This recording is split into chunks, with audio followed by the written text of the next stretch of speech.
خبر شامل کرتے ہیں وزیر آباد سے مسلم ہینڈر بچوں کو تعلیم کے میدان میں لانے کے لیے بہت سے منصوبوں پر عمل پیرا ہے۔ اسی سلسلہ میں مقامی ادارے میں ایک تربیتی ورکشاپ کا انعقاد کیا گیا۔ مزید احوال بتا رہے ہیں وزیر آباد سے ساجد حسین بٹ اپنی اس رپورٹ میں۔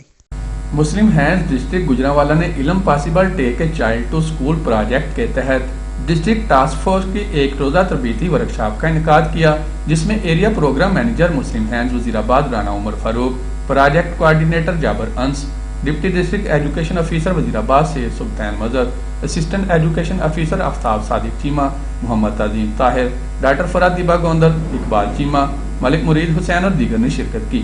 ورکشاپ میں مقررین نے ڈسٹرکٹ ٹاسک فورس کی ذمہ داریوں اور کردار کے متعلق شرکاء کو آگاہ کیا اور سرکاری اسکولوں میں نئے داخلہ مہم اور اسکولوں میں درپیش مسائل کے حل کے حوالے سے تفصیلی گفتگو کی۔